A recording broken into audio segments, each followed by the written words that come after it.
में है तेरी याद बाबा, जिगर में तेरा प्यार। दिल में है तेरी याद बाबा, जिगर में तेरा प्यार। तेरी श्रीमत और शिक्षाएं जीवन का आधार। तेरी श्रीमत और शिक्षाएं जीवन का आधार। दिल में है तेरी याद बाबा, जिगर में तेरा प्यार। तेरी श्रीमत और शिक्षाएं जीवन का आधार।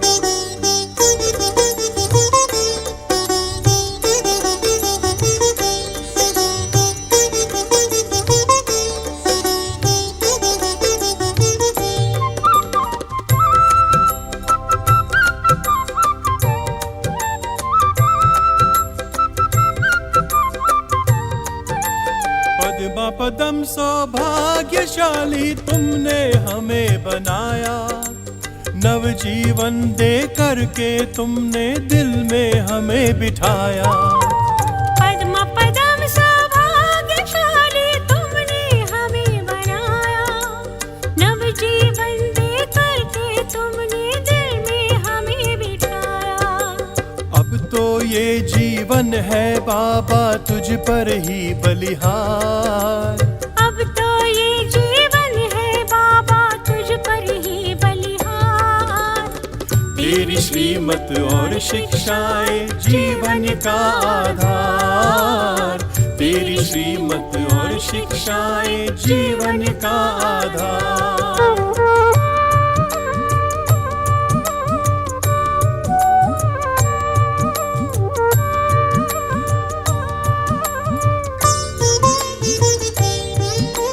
तीनों जहां की खुशियों का मिल गया मुझे खजाना।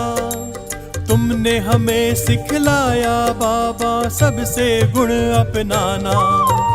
तीनों जहां की खुशियों को मिल गया मुझे खजाना। तुमने हमें सिखलाया बाबा सबसे गुण अपनाना। ये आंखें करती है बाबा हर पल तेरा दीदार। ये आंखें करती है बाबा हर पल तेरा दीदार। तेरी श्रीमत और शिक्षाएं जीवन का आधार।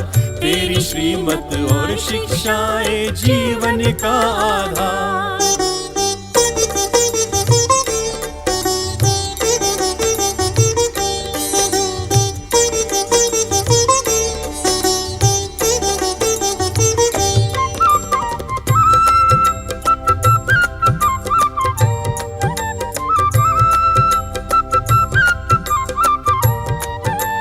ओ बाबा अंतर मन मेरा तेरे ही गुण गाए।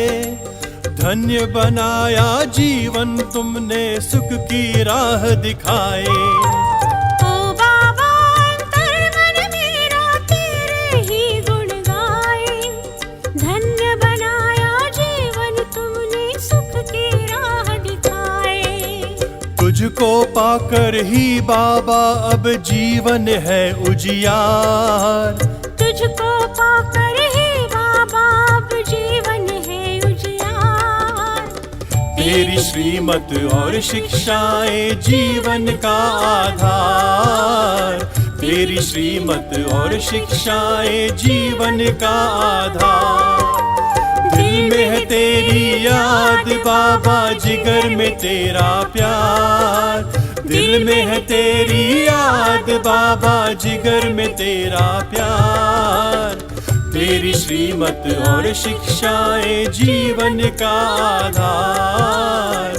तेरी श्रीमत और शिक्षाएं जीवन का आधार।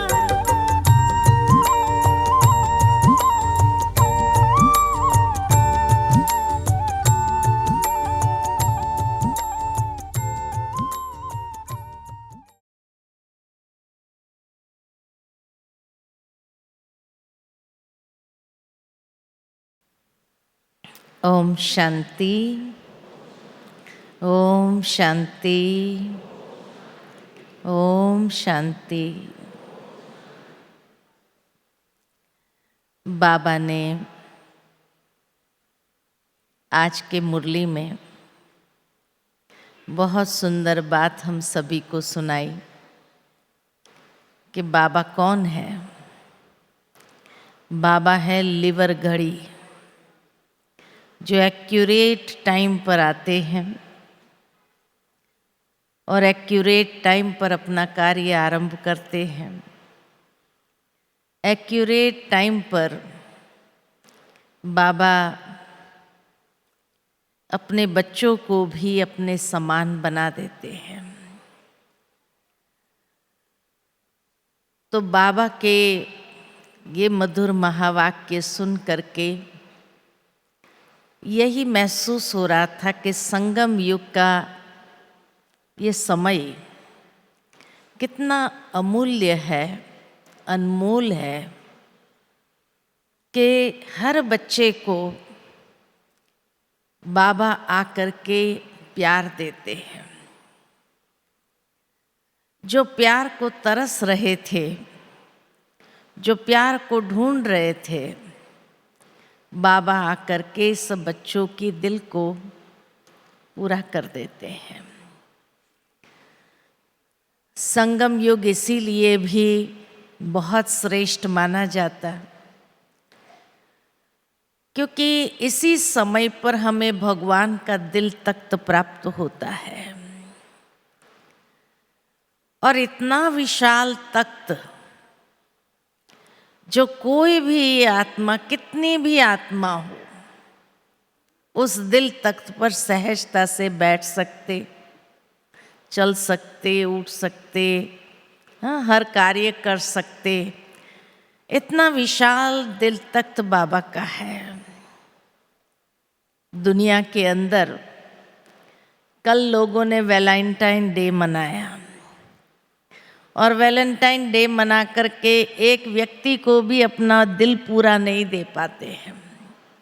नहीं, एक व्यक्ति को भी दिल से राजी नहीं कर पाते हैं। और भगवान सबसे बड़ा वैलेंटाइन हमारा, और उसका दिल इतना बड़ा, इतना विशाल कि हर आत्मा को समा लेता है अपने दिल में। कि कोई भी आत्मा ये न कहे, बाबा का बच्चा कोई भी ये न कहे कि मुझे बाबा का दिल का प्यार का अनुभव नहीं है। हर क्षण बाबा जैसे हर बच्चे के प्रति ध्यान रखता हो। भले सारे विश्व के अंदर इतने सारे बाबा के बच्चे हैं, लेकिन बाबा जैसे हर बच्चे का ध्यान रखते हुए उसके हर संकल्प को पूरा करना, उसको वो अनुभव कराना, और हर बच्चा ये कहे कि आज ही मैंने ये बात सोची और आज ही देखो बाबा ने पूरी कर दी। तो सोचो कि भगवान का दिल तख्त कितना विशाल, कितना बड़ा दिल है कि हर एक बच्चे के दिल को जानते हुए हर एक बच्चे के दिल की आश को पूरा कर देता है, उसके संकल्प को पूरा कर देता है। और उसी समय जब वो संकल्प करती है, ये नहीं आगे पीछे किया, आज संकल्प किया 2 महीने के बाद बाबा पूरा करता है, नहीं, उसी समय।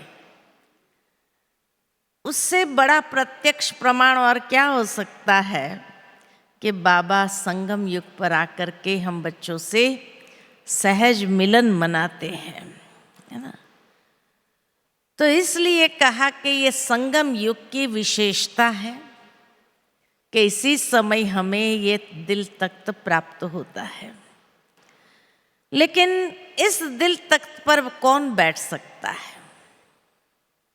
बैठने की क्या खास बात चाहिए जो सहजता से हम उस दिल पर बैठ जाए? बहन जी ने बहुत अच्छा कहा कि मनुष्य के दिल तख्त पर बैठने के लिए पूरी जीवन लग जाए ना, तो भी नहीं बैठ पाते हैं।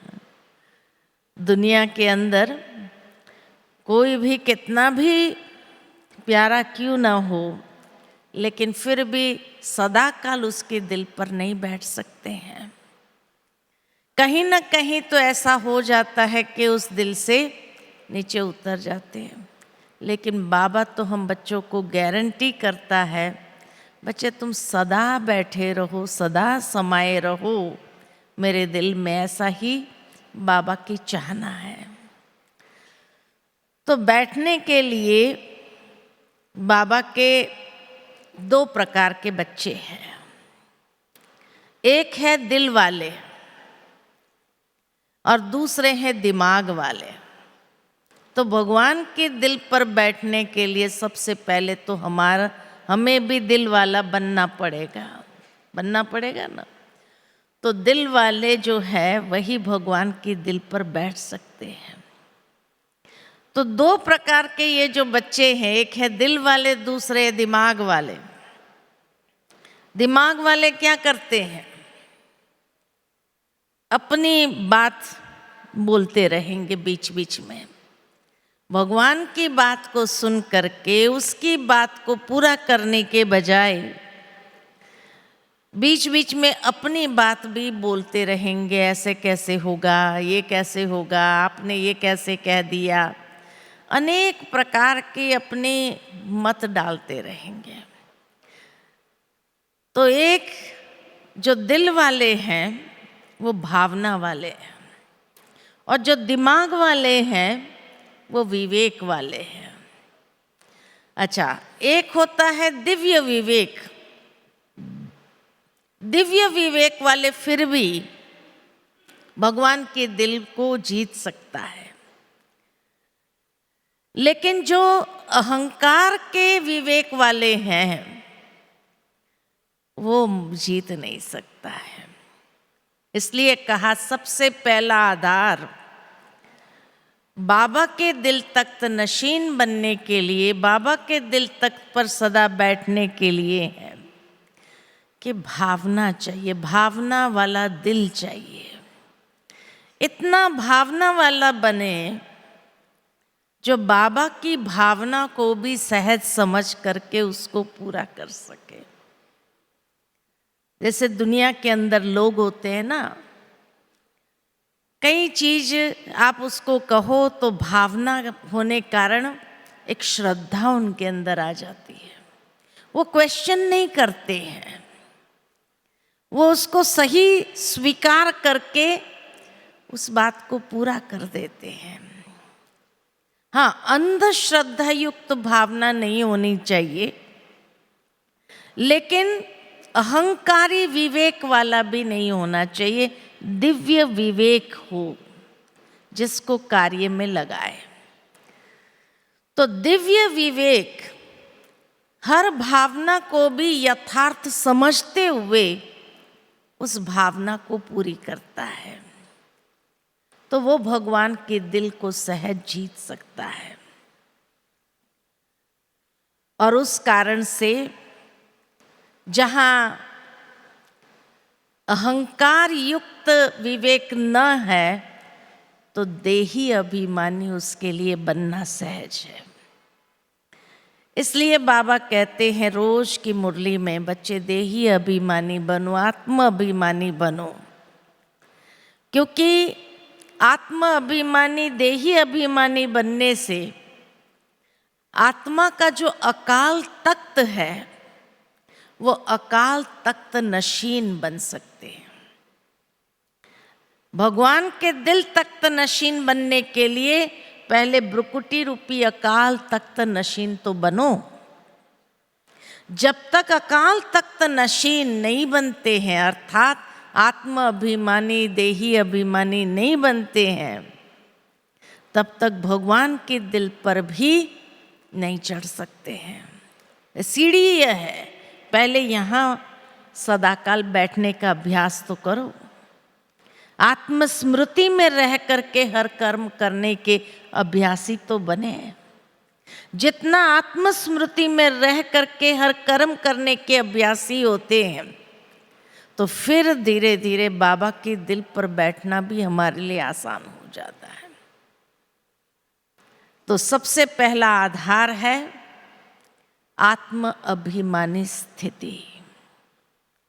तब भगवान के दिल तख्त नशीन सहज बन सकते हैं।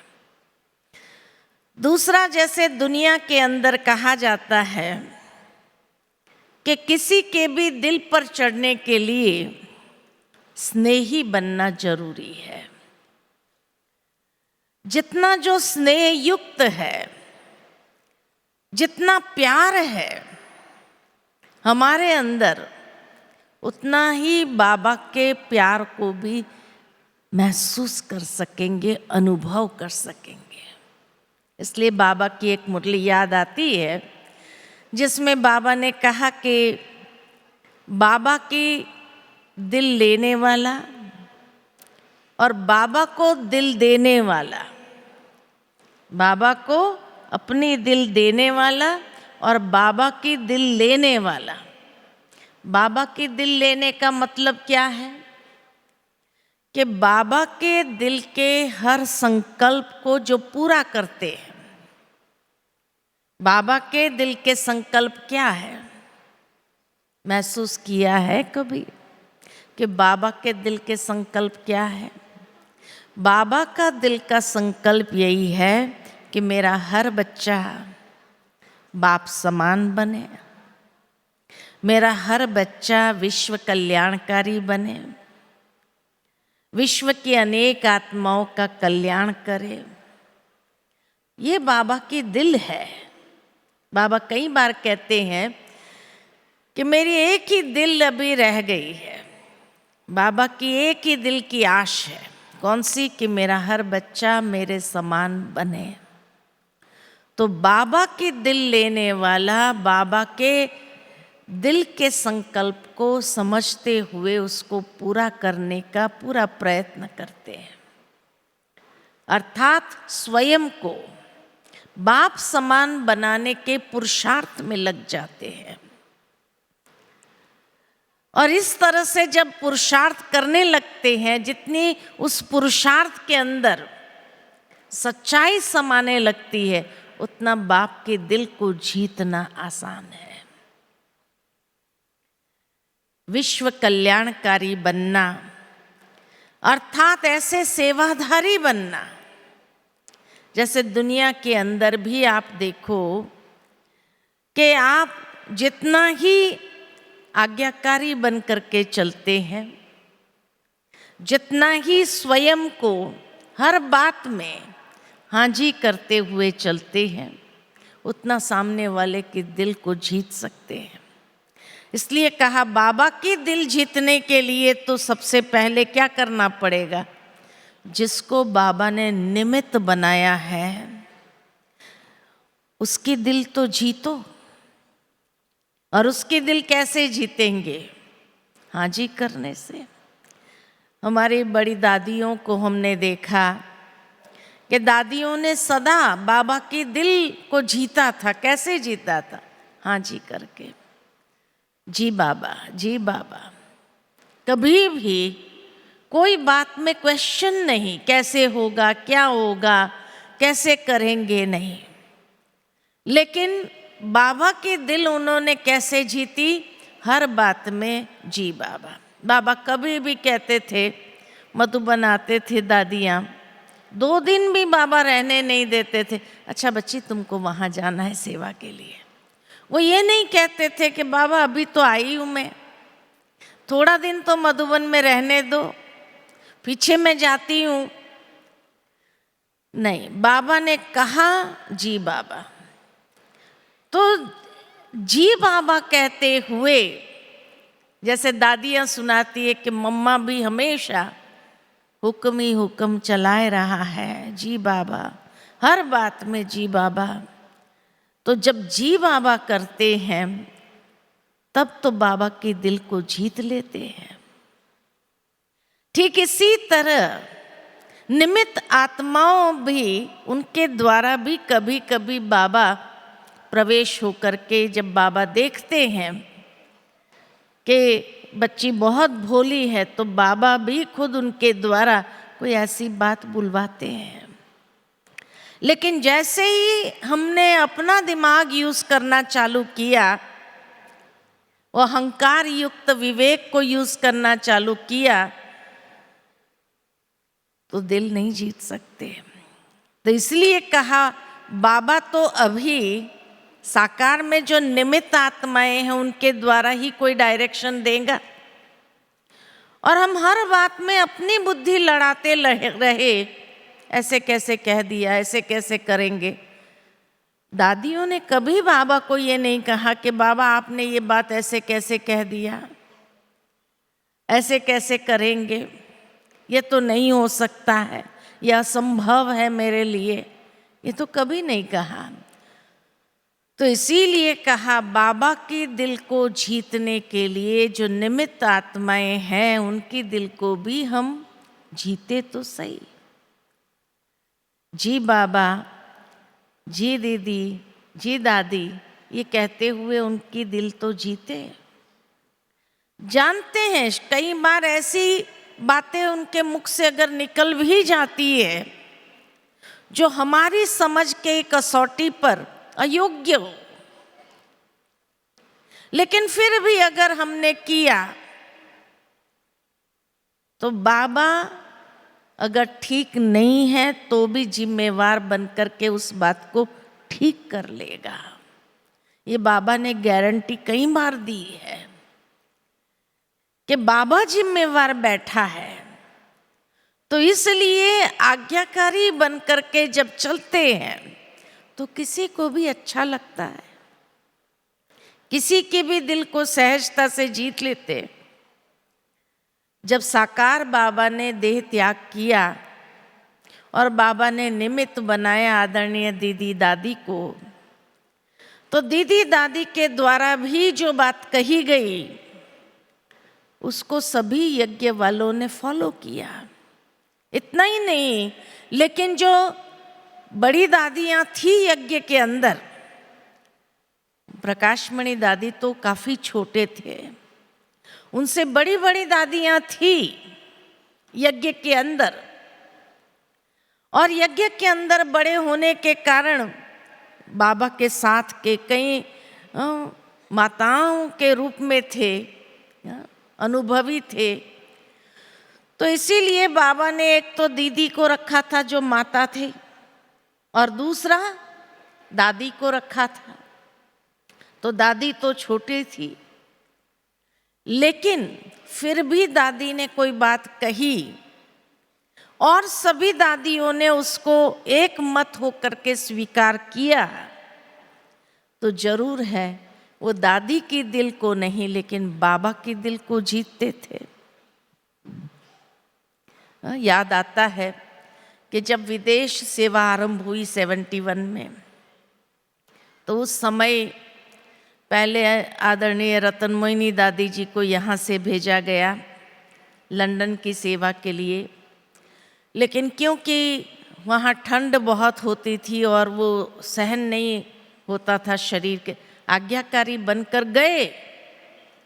फिर जैसे देखा कि शरीर की हड्डियाँ जैसे ठंडी में पकड़ जाती थी, तो फिर वो 2 साल फिर भी रह करके जब वापस आए, तो बड़ी दादी जी ने उस समय जानकी दादी को बुलाया, और बड़ी दादी जी ने जैसे ही बुलाया, दादी जानकी तो बहुत बड़े थे उम्र में भी, हर बात में पूना में रहते थे, लेकिन दादी की ये विशेषता थी कि दादी को सभी भाई बहनों को एक साथ लेकर के चलाना आता था।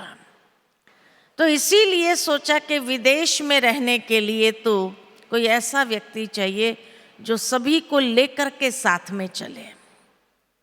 तो जब मधुबन आई दादी जानकी, और बड़ी दीदी जी ने बड़े प्यार से दादी जानकी को कहा कि आपको लंदन जाना है, तो जानकी दादी ने कहा जी दीदी जाएंगे। ये नहीं कहा कि भाई मेरी पूना की सेवा है, इतने भाई बहने हैं, उनको कौन संभालेगा, उनको कौन देखेगा, कुछ नहीं। जैसे ही आज्ञा दी बड़ी दीदी ने कि आपको जाना है, जानकी दादी को कहा जी बाप जी दीदी जरूर जाएंगे, और सारी तैयारी अपना करना आरंभ कर दिया। और जबकि वहाँ पर कोई इतने स्टूडेंट नहीं थे, तो भी ये नहीं सोचा रे कहाँ मुझे भेज दिया, कहाँ मुझे ये रख दिया। दादी को समझना चाहिए, दीदी को समझना चाहिए, कुछ नहीं। दादी जानकी कहती थी कि जो कारपेट बिछी थी, छोटे से घर था टेनिसन रोड पर, एक ही कमरा था। तो जब दादी बैठती थी तो कारपेट पर फूल थे, तो दादी एक एक फूल को देखते हुए समझती थी ये चैतन्य फूल, इतने फूल हो जाएंगे एक दिन।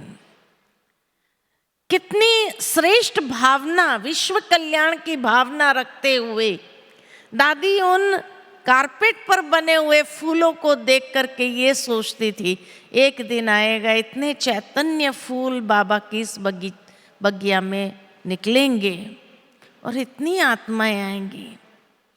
और आज देखो लंदन के अंदर कितनी सेवाएं, ग्लोबल कोऑपरेशन हाउस बना, ऑक्सफोर्ड रिट्रीट हाउस बना, कितनी सेवाएं, और वहाँ से देश विदेश के अंदर 140 देशों के अंदर दादी ने सेवा किया। लेकिन अगर उस समय बहुत परीक्षाएं आई, एक तो ठंडा मौसम, दादी की तबीयत ऊपर नीचे हो जाती थी, लेकिन फिर भी दादी ने कभी ये नहीं कहा कि नहीं मेरे को तो यहाँ नहीं रहना है, मेरे को वापस जाना है, मैं पूना में ही ठीक हूँ, नहीं। तो बाबा उस समय साकार में नहीं होते हुए जो दादी दीदी ने कहा उस बात को सर माथे करते हुए आगे बढ़े, आज्ञाकारी बने। इसीलिए देखो भक्ति में भी यादगार होता है। क्या यादगार? के मंदिर में जाते हैं, चरणामृत देते हैं, और चरणामृत को ऐसे स्वीकार करने के बाद क्या करते हैं? पी करके फिर ऐसे सिर पर रखते हैं। क्यों ऐसा करते हैं? इधर उधर नहीं लगाया, सिर पर क्यों लगाया, है ना?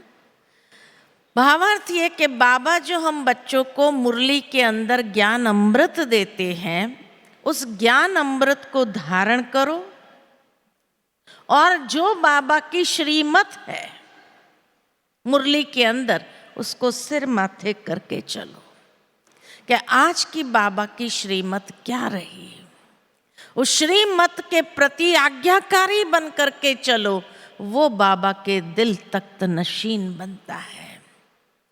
हर रोज की मुरली के अंदर भी बाबा कितनी शिक्षाएं, श्रीमत, सावधानियां देते हैं, लेकिन जो बाबा की श्रेष्ठ ते श्रेष्ठ मत है उसको सिर माथे करके चलते हैं, अर्थात इतना आज्ञाकारी बन करके चलते हैं, वो बाबा के दिल तख्त नशीन सहज बन सकते हैं।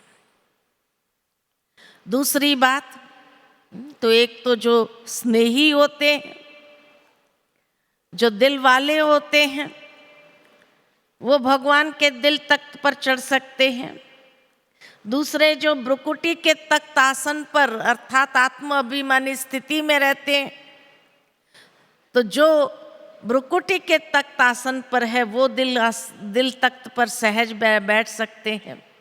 और तीसरे जो आज्ञाकारी बन करके जी बाबा कहते हुए, जी निमित्त बहनों को भी करते हुए चलते हैं, वो भगवान के दिल तख्त पर बैठ सकते हैं, क्योंकि भगवान ने उसको बनाया है निमित्त, तो कुछ सोच समझ करके ही बनाया होगा ना। भले उनके अंदर बहुत सारे अवगुण हैं, बहुत सारी बातें हैं, लेकिन कोई तो ऐसा विशेष पुण्य होगा कोई जन्म का जिस कारण से उनको बाबा ने निमित्त बनाया।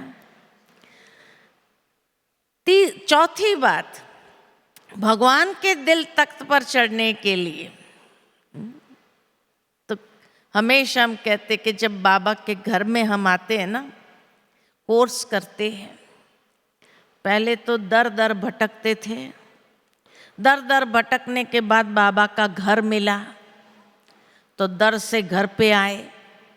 अच्छा, घर में आए, कोर्स किया, कोर्स करने के बाद जैसे ही निश्चय बुद्धि बने कि हाँ यही बाबा है, यही परमात्मा है, और ये परमात्मा ज्ञान है। तो निश्चय किया तो गोद के बच्चे बने। बाबा ने अडॉप्ट कर लिया ना, तो बाबा के गोद के बच्चे। तो दर पे थे, घर में आए, घर से गोद में आ गए। अच्छा, गोद से फिर दिल पर चढ़ने की सीढ़ी कौन सी है? गोद के बच्चे तो बन गए सभी, लेकिन गोद से बाबा के दिल पर चढ़ने की सीढ़ी कौन सी है? हाँ, कौन सी है? 2 सीढ़ी है। गोद से दिल पर चढ़ने की 2 सीढ़ी है। कौन सी? सच्चाई, सफाई। सच्चाई, सफाई। इसीलिए कहा जाता है भगवान को भी क्या पसंद है? सच्चे दिल पर साहब राजी। तो सच्चाई, सफाई पसंद है। तो इसलिए देखो कि भगवान के दिल पर चढ़ने के लिए सच्चे दिल वाले हैं, सच्ची दिल है। दादी हमेशा कहती थी, नियत साफ तो मुराद हासिल। नियत माना इंटेंशंस जो हमारे हैं उसमें सफाई है, एकदम साफ है, नियत साफ है।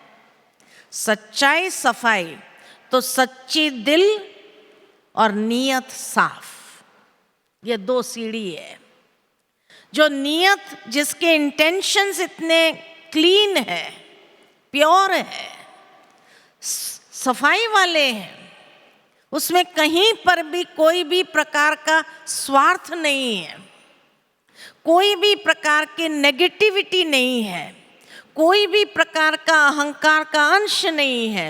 इतने सुंदर, क्लीन और क्लियर, प्योर इंटेंशंस है, वो बाबा के दिल पर सहज चढ़ जाते हैं। तो सच्चाई, सफाई वाले भगवान को भी पसंद है। इसीलिए कहा जाता है कि जो सच्चे दिल वाले होते हैं ना, वो भोले होते हैं।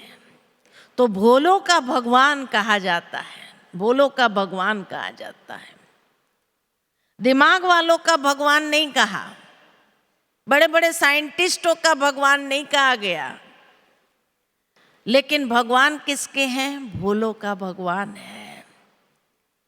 भगवान भोला नहीं है, लेकिन भगवान भोलों का है।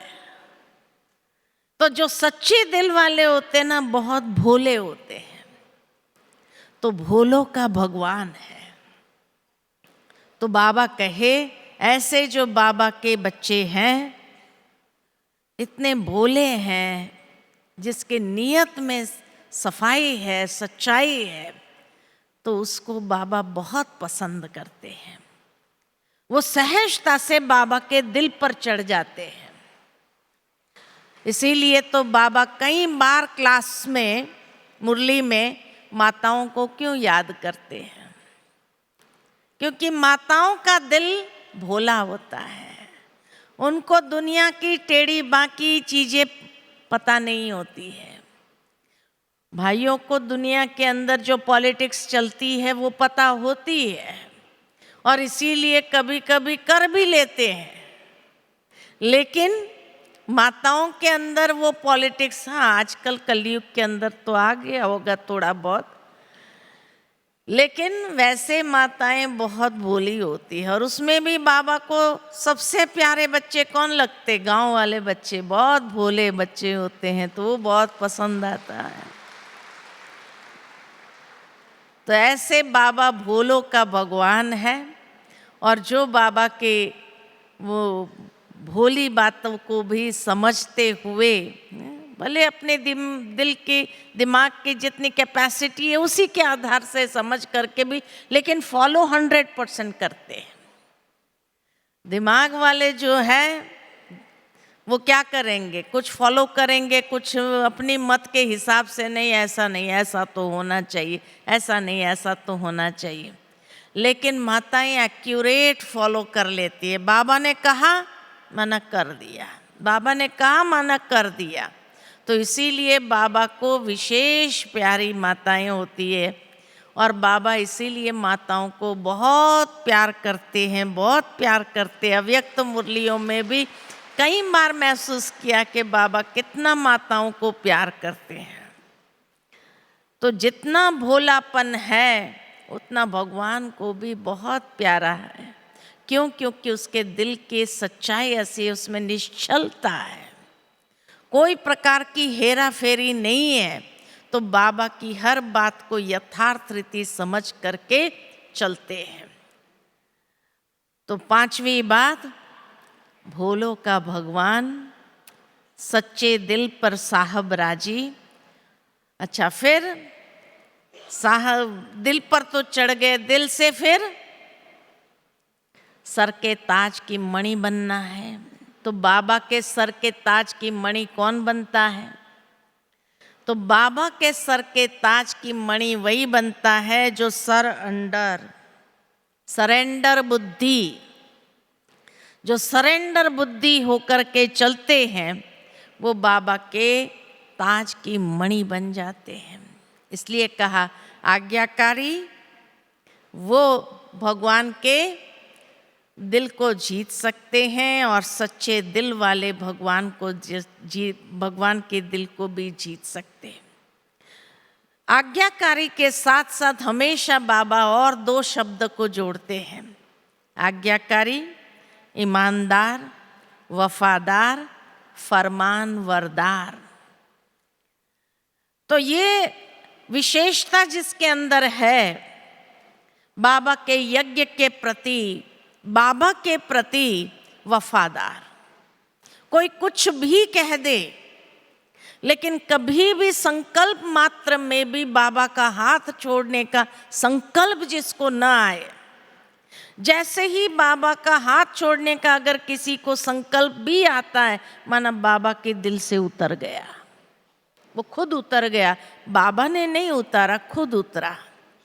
जिसने सोचा कि अरे अभी ब्रह्मा कुमारियों में बहुत समय हमने देख लिया, ये है वो है, 10 बातें 10 माया के स्वरूप को देख लिया, और वो 10 माया के स्वरूप को देख करके जो अंदर में ये सोचने लगता है कि अब तो बस हम देख लिया ये दुनिया भी क्या है, अब अपनी रीति से, तो कौन उतरा? भगवान ने उतारा या खुद उतरा? खुद उतरा भगवान के दिल से। तो इसीलिए कभी भी माया के वश होकर के वो वफादारी हमारी कम नहीं होनी चाहिए। जैसे दुनिया के अंदर भी कहा जाता है कि कोई भी संबंध जब बनता है और उसमें अगर वफादारी है तो बड़े लंबे समय तक चलती है, लेकिन अगर वो संबंध में वफादारी नहीं है तो क्या होता है? जल्दी टूट जाता है। तो वफादारी, बहुत ऑनेस्टी जिसको कहा जाए, वो ऑनेस्टी बहुत ज़रूरी है। तो आज्ञाकारी, ईमानदार, संबंधों में भी ईमानदारी चाहिए, वफादारी चाहिए, और फरमानवरदार, जो फरमान मिला बाबा का श्रीमत के रूप में, उसको सर माथे करके पालन करने वाले। जो इस तरह से चलते हैं वो भगवान के दिल को सहज जीत सकते हैं। इसलिए कहा संगम युग की सबसे बड़ी विशेषता है कि इसी समय पर हमें ये दिल तख्त प्राप्त होता है। सारे कल्प में ये दिल तख्त प्राप्त नहीं होता है, देवताओं को भी प्राप्त नहीं परमात्मा दिल तख्त, जो हम ब्राह्मण बच्चों को प्राप्त है। लेकिन बस हमें ध्यान रखना है इस दिल तख्त से मुझे उतरना नहीं है। एक तो आज्ञाकारी नहीं बनते तो उतर जाते हैं, अपने आप उतर जाते हैं। दूसरा, आलस अलबेलापन आया, माया आई तो उतर गए, है कि नहीं? देखो बाबा ने कोरोना काल के समय सभी को कहा कि बच्चे, पहले से ही बाबा कहते थे मुरली कभी मिस नहीं करना है, पढ़ाई को कभी छोड़ना नहीं है। तो माया क्या करती है? माया जब अटैक करती है ना तो सबसे पहले पढ़ाई छुड़ाती है, बाबा से योग तोड़ती है, परिवार से दूर करती है। ये माया है, इसको समझना जरूरी है। तो बाबा ने कोरोना काल में भी हम सबको, चाहे सोशल मीडिया के माध्यम से भी मुरली सबको घर में पहुंचती रही, अपने हाथ में पहुंचती रही। चाहे आप कहाँ भी थे, चाहे क्वारंटाइन में थे, तो भी मुरली रोज सुनते रहे कि नहीं सुनते रहे। ये विधि बना करके दी और उसमें सब पास हो गए। माया जीत बन गए कि माया ने पेपर लिया तो भी पास हो गए। कोई आलस अलबेलापन में नहीं आए। लेकिन अभी कोरोना काल पूरा हो गया, अब रियल परीक्षा है। कोरोना काल पूरा होने के बाद भी हम समझते सोशल मीडिया पर ही मुरली सुनना है, घर में बैठ के ही मुरली सुनना है, क्या करना है, आलस अलबेलापन आता है। तो ये इसको क्या कहेंगे कि माया क्या कर रही है? परिवार से हमें दूर कर रही है, पढ़ाई से हमें दूर कर रही है। प्रैक्टिकल सभी ने अनुभव किया कि कोरोना काल में जब बच्चों की ऑनलाइन पढ़ाई हो गई थी, आपने अपने बच्चों को मोबाइल दिया पढ़ने के लिए, पढ़ाई कर पाए? कर पाए? लास्ट में माताएं ये कहने लगी कि अरे बच्चों की स्कूल कब खुले, ये बच्चे पढ़ते नहीं हैं, आवारागर्दी कर रहे हैं, सारा दिन पता नहीं कहाँ होते हैं, क्या करते हैं। तो स्कूल जाने के इंतज़ार में रहे। और गवर्नमेंट को भी मालूम था कि बच्चों ने पढ़ाई ठीक से किया है नहीं, सबको पास कर दिया, ऊपर चढ़ा दिया। क्योंकि अगर परीक्षा लेते थे तो सारे फेल होने वाले थे, है ना, इसलिए सबको चढ़ा दिया। भावार्थ ये कि आप लोग ने खुद अनुभव किया कि बच्चों ने पढ़ाई नहीं किया, तो सोचो ऑनलाइन पढ़ाई कितनी एकाग्रता से होती है या नहीं होती है। तो बाबा ने ये परीक्षा, अब माया भी परीक्षा ले रही है कि जब कोरोना काल पूरा हुआ उसके बाद रोज मुरली क्लास में जाकर मुरली सुनते हैं, पढ़ाई करते हैं, या ऑनलाइन ही पढ़ाई कर रहे हैं? क्या कर रहे हैं? क्या कर रहे हैं? जो अभी भी ऑनलाइन पढ़ाई कर रहे हैं, घर में बैठ के मोबाइल से ही मुरली सुन रहे हैं, वो हाथ खड़ा करे। है ऐसे बच्चे? अच्छा, क्लास में नहीं जाते हैं? क्लास में नहीं जाते हैं? क्यों नहीं जाते हैं भाई? कहीं सोचते हैं बहनों के साथ कौन दिमाग टकराता रहेगा, ऐसा? दूर है, दूर है, अच्छी बात है, तो फिर ठीक है। लेकिन हफ्ते में एक बार तो जाते हैं या नहीं जाते हैं? हफ्ते में एक बार जाते हैं, वो ठीक है कि दूर रहते हैं तो दूर रहते, रोज नहीं संभव है, तब तो बात ठीक है। लेकिन बाबा कहते हैं बाकायदे, भले आप दूर रहते हैं फिर भी हाथ में मुरली लेकर बाकायदे पढ़ना। मुरली पढ़ना जरूरी है, बाद में सुनना, या पहले अगर सुन भी लिया तो भी पढ़ना जरूरी है। पढ़ाई माना ही पढ़ना जरूरी है। तो जो एक्यूरेट पढ़ाई करता है, बाकायदे नियम अनुसार नहा धो करके स्वच्छ होकर के बैठ करके मुरली पढ़ना, ये नहीं काम कर रहे हैं, तैयार हो रहे हैं, मुरली चल रही है, सुन रहे हैं, नहीं, ये मुरली का रिस्पेक्ट नहीं है।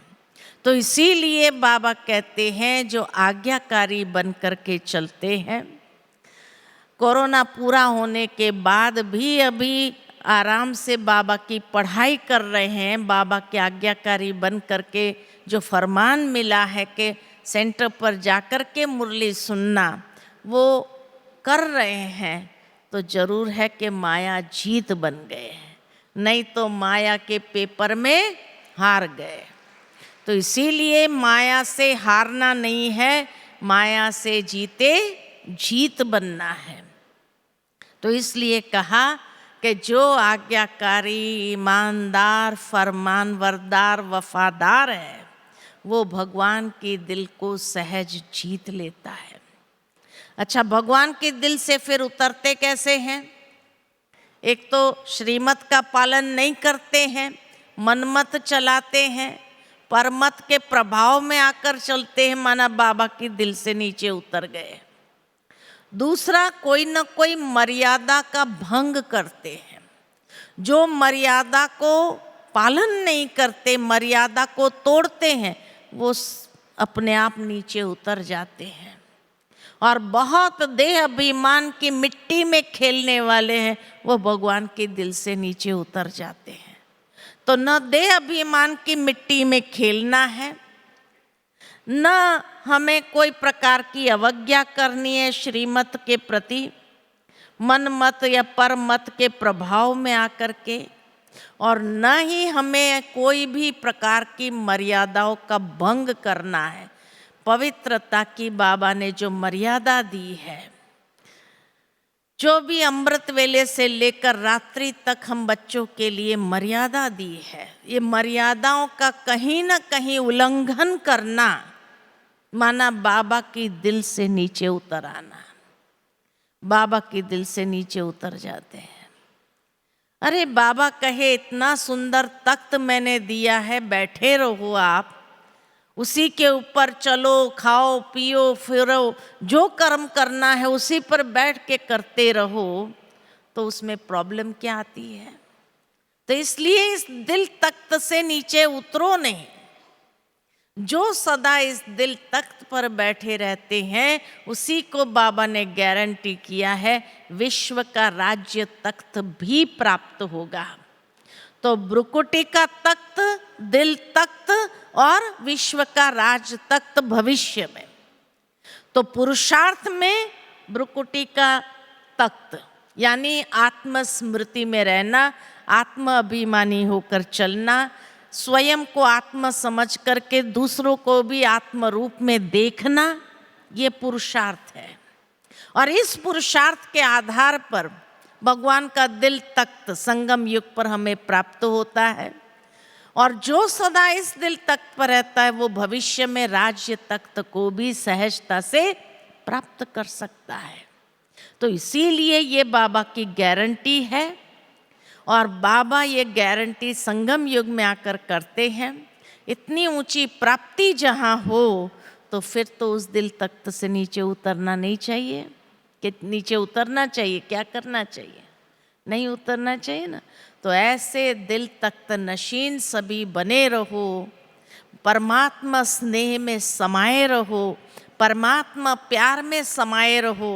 दुनिया के अंदर कोई बड़ा आदमी होता है ना, वो जहाँ पर भी चलता है, जैसे राष्ट्रपति जहाँ पर भी जाती है तो क्या करते हैं? रेड कारपेट वेलकम होता है। वो गाड़ी से उतरते ही रेड कारपेट पर, घर में चलती है तो भी रेड कारपेट में, सीढ़ी चढ़ती है तो वहाँ भी रेड कारपेट होता है, घर के अंदर भी वो उस कारपेट से नीचे मिट्टी में पैर नहीं रखते। तो बाबा कहते हैं जब आपको भी इतना सुंदर तख्त मिला है तो नीचे मिट्टी में पैर क्यों डाल रहे हो? आप कितने बड़े आदमी हो, बड़े से बड़े विश्व के जो सर्वोच्च सत्ता है उसके बच्चे हैं, तो कितने ऊंचे हैं। तो आपको क्या ये रेड कारपेट, परमात्मा का दिल कारपेट पसंद नहीं है क्या? नहीं पसंद है तो क्यों नीचे उतर जाते हो? देह अभिमान की मिट्टी में क्यों चले जाते हो? कभी नहीं जाओ। इसीलिए बाबा कहे सदा इस तख्त पर बैठे रहो, मौज करते रहो, अतीन्द्रिय सुख का आनंद लेते रहो। भगवान के दिल पर जो अतीन्द्रिय सुख का आनंद है ना, वो और कहाँ नहीं है। तो इसीलिए सदा इस झूले में झूलते रहो और बाबा के प्यार में खोए रहो, समाये रहो। ये संगम युग का भाग्य फिर आगे कभी मिलने वाला नहीं है, सारे कल्प में मिलने वाला नहीं है। ठीक है? अच्छा, ओम शांति, ओम शांति।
तेरे